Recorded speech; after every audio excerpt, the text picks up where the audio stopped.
Hello दोस्तों, welcome to बायोब इन हिंदी। जैसा कि आपने वीडियो के थंबनेल में देखा, यह है हमारी प्लांट उत्तक यानी कि पादप उत्तक सीरीज की तीसरी वीडियो। इस वीडियो में हम बात करेंगे जटिल उत्तक यानी कॉम्प्लेक्स टिश्यू और विशिष्ट उत्तक यानी कि स्पेशल टिश्यू के बारे में। इस वीडियो को शुरू करने से पहले मेरा आपको सुझाव है कि आप हमारी पिछली वीडियो को भी ज़रूर देखें। उन वीडियोस में हमने आपको विभज्योतिकी उत्तक यानी कि मेसेमेट्रिक टिश्यू और सरल उत्तक यानी कि सिंपल टिश्यू के बारे में संपूर्ण जानकारी दी है। तो इस वीडियो को शुरू करते हैं। We'll go through the wastelands, through the highways, till my shadow turns to sun rays. And पहले हम पढ़ेंगे जटिल उत्तक यानी कॉम्प्लेक्स टिश्यू के बारे में। जटिल उत्तक विषमांगी प्रकृति के होते हैं, अर्थात इनमें एक से अधिक रचना वाली कोशिकाएं उपस्थित होती है। इनकी संरचना व कार्यात्मक रूप से विभिन्न कोशिकाओं की उत्पत्ति व परिवर्तन समान होते हैं तथा सभी मिलकर कार्य विशेष को संपन्न करती है। जटिल उत्तक दो प्रकार के होते हैं, पहला जाइलम या दारू उत्तक, दूसरा फ्लोएम या पोषवाह उत्तक। दोनों उत्तक मिलकर संवहन तंत्र का निर्माण करते हैं। जाइलम तथा फ्लोएम जब एक साथ होते हैं तब संवहन पूल कहलाते हैं, जो पादप में जल तथा भोज्य पदार्थों का संवहन करते हैं। पहला हम पढ़ेंगे जाइलम या दारू उत्तक के बारे में।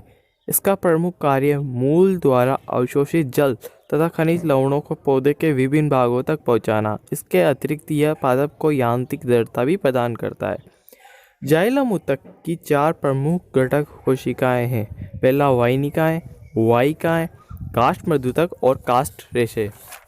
हम पहला पढ़ेंगे वाहिनिकाओं यानी कि ट्रैकेडिस के बारे में। वाहिनिका या ट्रैकेडिस। वाहिनिका लंबी नलिका आकार तथा दोनों सिरों पर क्रमशः संकरी होती है। इनके सिरे बंद होते हैं। ये मृत कोशिकाएं हैं। इनकी कोशिका भित्ति पर लिग्निन के अत्यधिक निक्षेपण के कारण ये निर्जीव हो जाती है। इनमें जीवद्रव्य नहीं पाया जाता है। इन कोशिकाओं की गुहिकाएं संकरी और अंतर्वस्तुओं रहित होती है। अनुप्रस्थ काट में कोणीय या गोलाकार दिखाई देती है। कोशिका भित्तियों पर लिग्निन के विविध प्रकार के स्थूलन पाए जाते हैं, जैसे सर्पिलाकार, वलयकार, स्वप्नावत, जालिकावत तथा गर्ती। इनकी भित्तियों पर सरल तथा परिवेशित गर्त पाए जाते हैं। इन गर्तों से होकर जल एक वाहिका से दूसरी वाहिनिका में अनुप्रस्थ प्रवाह करता है। यह पौधों के लंबवत अक्ष के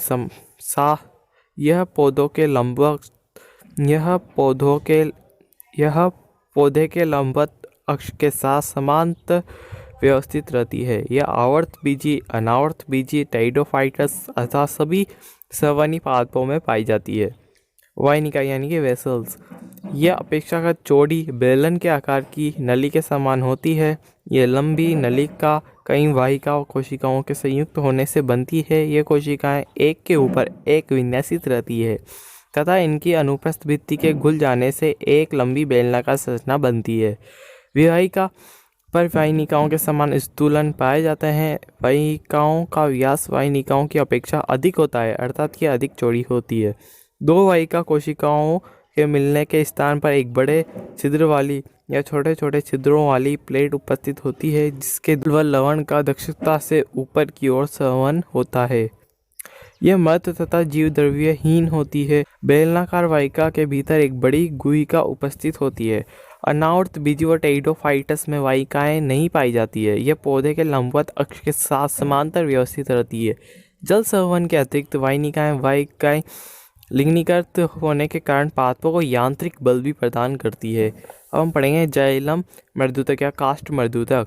ये जीवित मर्दूतक की कोशिकाएं हैं जो जाइलम में उपस्थित होती है। इनका प्रमुख कार्य खाद्य पदार्थों का संग्रहण करना है। सुगंधित तेल व अन्य पदार्थ भी संचित पाए जाते हैं। ये वाहिकाओं द्वारा किए जाने वाले जल संवहन में सहायता करते हैं। जाइलम में काष्ठ मर्दूतक ही एकमात्र जीवित कोशिकीय घटक है, अर्थात काष्ठ मर्दूतक की कोशिकाओं में ही जीवद्रव्य पाया जाता है।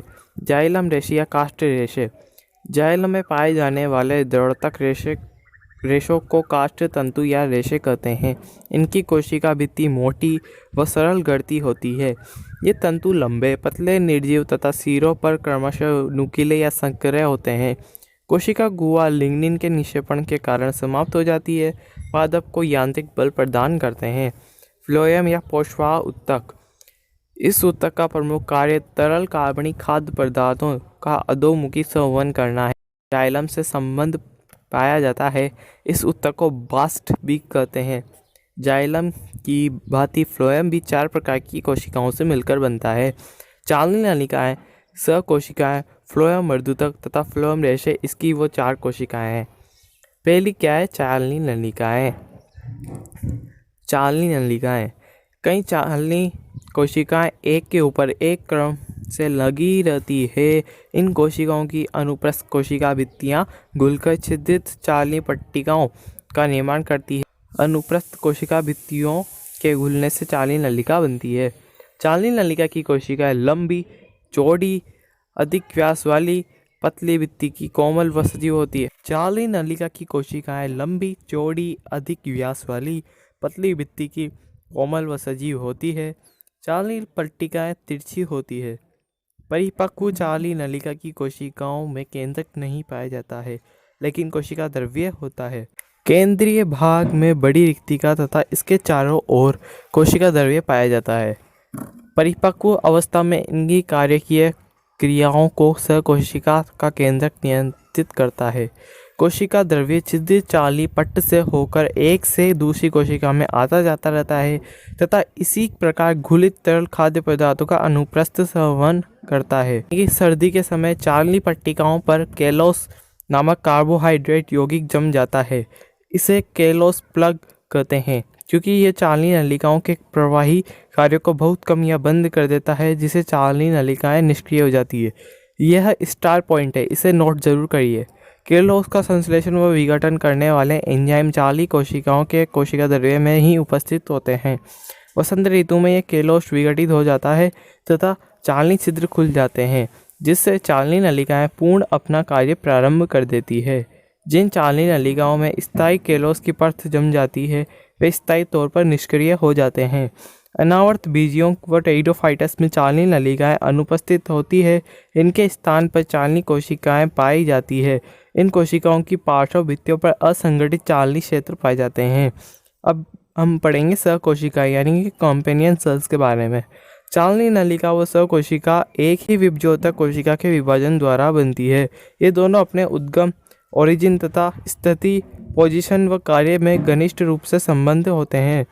सहकोशिका व चालनी नलिका की सदस्य कोशिका के मध्य की भित्ति में अनेक छिद्र हो, जिनके द्वारा दोनों के कोशिका द्रव्य परस्पर संपर्क में रहते हैं। सहकोशिका का जीवद्रव्य सघन, केंद्रक बड़ा तथा कोशिका भित्ति पतली व सेलुलोज की बनी होती है। सहकोशिका का केंद्रक परिपक्व केंद्रक चालनी कोशिका के कोशिका द्रव्य कार्यों का जीवद्रव्य तंतु के माध्यम से नियंत्रण करता है। सहकोशिका के मृत होते ही परिपक्व चालनी कोशिका भी मृत हो जाती है। सहकोशिका संलग्नित चालनी कोशिका में दाब प्रवणता बनाए रखती है तथा संवहन में मदद करती है। अनावर्त बीजी तथा टेरिडोफाइटा वर्ग में सहकोशिकाएं नहीं पाई जाती है। इनके स्थान पर एल्बुमिनस कोशिकाएं पाई जाती है। एल्बुमिनस कोशिकाएं। फ्लोएम मर्दूतक यानी फ्लोएम पैरेन्काइमा, ये जीवित मर्दूतक की कोशिकाएं हैं।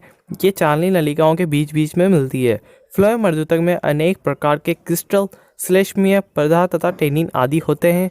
प्रसुप्ति काल में ये मंड तथा वसा का संचय करते हैं। तरल खाद्य पदार्थ के संवहन में ये सहायक होती है। एक बीजपत्री पादपों के तनों तथा कुछ द्विबीजपत्री जैसे रेनकुलस में फ्लोएम मर्दूतक अनुपस्थित होता है। फ्लोएम रेशे यानी फ्लोएम फाइबर्स, ये लंबी दोनों सिरों पर नुकीली मृत कोशिकाओं के बने होते हैं।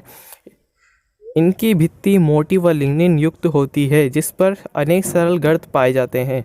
यह दृढ़ोत्तकी होने के कारण पादप को यांत्रिक बल प्रदान करती है। दृढ़ होने के कारण यह रस्सी, चटाई, कागज व इनसे बनने वाली वस्तुओं को बनाने में काम आती है। जूट व सन रेशे भी इसी से निर्मित होते हैं। तो याद रखिएगा, अगर आपके घर में कोई रस्सी, चटाई या कागज हो तो वो फ्लोएम रेशे यानी कि फ्लोएम फाइबर से बनी होगी। फ्लोएम ऊतक में यह एकमात्र मृत कोशिकाएं होती है। इनको बास्ट रेशे भी कहते हैं। अनावर्त बीजियों के शंकुधारी पादपों में उपस्थित एल्बुमिनस कोशिकाओं को सहकोशिकाओं के समतुल्य माना जाता है। अब हम पढ़ेंगे विशिष्ट उत्तकेंद्रीय स्पेशल टिश्यू के बारे में। पादपों में कुछ कोशिकाएं विशेष प्रकार से संगठित होकर स्रावी कार्यों को संपन्न करती है। इस प्रकार की कोशिकाओं के समूह को ही स्रावी उत्तकेंद्रीय सेक्रेटरी टिश्यू कहते हैं। ये दो प्रकार की होती है, बाह्य स्रावी या उत्सर्जी कोशिकाएं, अंतःस्रावी यानी स्रावी कोशिकाएं। बाह्य स्रावी या उत्सर्जी कोशिका उत्सर्जी पदार्थों का स्रवण करती है। बाह्य स्थिति इन कोशिकाओं के समूह को प्रकारों में बांटा गया है। ग्रंथिल रोम यानी कि गैलेंडर हैरिस अधिचरण पर उपस्थित व टर्पिन्स तथा श्लेष्मा का स्रवण करते हैं। उदाहरण तंबाकू की पत्तियों पर। पाचक ग्रंथियां कीटाहारी पादपों में पाचक एंजाइमों का स्रवण करती है। राजस्थान में यूट्रिक्युलेरिया जलीय आवासों में पाया जाता है। अन्य कीटाहारी पादपों जैसे ड्रोसेरा, नीपेंथिस आदि। मैं राजस्थान का ही रहने वाला हूँ। अगर आप में से कोई राजस्थान का रहने वाला है तो कमेंट सेक्शन में ज़रूर बताएं। दंशक रोम प्रकोपक विषैले पदार्थों का श्रवण करते हैं जैसे बिच्छू बूटी है। ओस्मोफोर या तेल ग्रंथियाँ यह पक्षमों युक्त खुशबू वाले फूलों पर पाई जाती है। उदाहरण मोगरा या नार्सिसस। जल ग्रंथियाँ हाइडेथोडस जल का द्रव रूप में श्रवण करती है। अधिकतर नम स्थानों पर उगने वाले पौधों की पर्ण शीर्षों या किनारों पर पाए जाते हैं। उदाहरण घास या टमाटर। मकरंद कोश शहद या मकरंद का स्त्राव करती है। उदाहरण अधिकांश कीट परागित पुष्प, केला आदि। अंतःस्रावी संरचना या स्रावी कोशिकाएं ये संचित पदार्थों का विघटन कर उनका श्रवण करती है तथा अधिकतर पौधों में अंतःस्थित होती है। इन्हें पूर्ण निम्नलिखित 4 प्रकारों में बांटा गया है। अंतःस्रावी कोशिकाएं यह भ्रूण ऊतक में पाई जाने वाली विचित्र कोशिकाएं आइडियोब्लास्ट हैं। ये विभिन्न पदार्थों जैसे गोंद, रेजिन, टेनिन, म्यूसिन आदि का स्राव करती है। आइडियोब्लास्ट को हमने पिछली वीडियो में भी पढ़ा था। ये पदार्थ कोशिकाओं की कोशिका भित्ति के विघटन से बनी वियुक्ति जात गुहिकाओं में बनती है। इसके उदाहरण रेजिन ग्रंथियाँ, पाइनस स्तंभ, गोंद ग्रंथियाँ, टेनिन ग्रंथियाँ आदि। इसके उदाहरण में रेजिन ग्रंथियाँ पाइनस स्तंभ में पाई जाती है, गोंद ग्रंथियाँ बबूल में पाई जाती है और टेनिन ग्रंथियाँ चाय में पाई जाती है, यानी कि चाय के पत्तियों में पाई जाती है। तेल ग्रंथियाँ यानी कि ऑयल ग्लैंड ये वाष्पशील तेलों का श्रवण करती है। उदाहरण नींबू, संतरा या मोगरा। श्लेष्मक ग्रंथियाँ श्लेष्मा का श्रवण करती है जैसे पान की पर्णें। रबर शीट ऊतक अनेक पौधों में लेटेक्स या रबर शीट नामक तरल पाया जाता है। यह गाढ़ा सफ़ेद दूध जैसा या पित्त श्वेत गाढ़ा तरल पदार्थ होता है। यह पतली भित्ति वाली नलिका समान रचनाओं भरा रहता है। वास्तव में लेटेक्स एक जलीय इमल्सन आधात्री है जिसमें शर्करा यानी कि sugar, protein, alkaloid, terpene, tannin, श्लेष्मक, रबर तथा एंजाइम पाए जाते हैं। ये ऊतक 2 प्रकार के होते। रबरशीरी कोशिकाएं ये लंबी पतली एक कोशिकी संरचना होती है। ये शाखी तथा बहुकेंद्र की होती है। ये कभी भी मिलकर जाल के समान रचना नहीं बनाती है, अतः इन्हें असंधित अथवा सरल रबरशीर कहते हैं। इसके उदाहरण सदाबहार, कनेर, आंख और यूफोर्बिया है। रबरशीरी वाहिकाएं इनका निर्माण अनेक रबरशीरी कोशिकाओं के मिलने तथा उनके बीच की भित्ति के घुल जाने से होता है। यह आपस में मिलकर अनुप्रस्थ जाल सदृश रचना बनाती है, अतः इन्हें संदिग्ध रबरशीरी ऊतक कहते हैं। इस प्रकार रबरशीर वाहिकाएं सकोशिकीय होती है जिनमें अनेक केंद्रक बिखरे होते हैं। उदाहरण पोस्ट, रबड़ और फाइकस आदि। तो दोस्तों वीडियो के नीचे लाल वाला जो सब्सक्राइब का बटन है उसे दबाना ना भूलें, जिससे हमें बहुत सपोर्ट मिलता है। और अगर आपके मन में कोई डाउट हो तो उसे कमेंट सेक्शन में लिखना ना भूलें।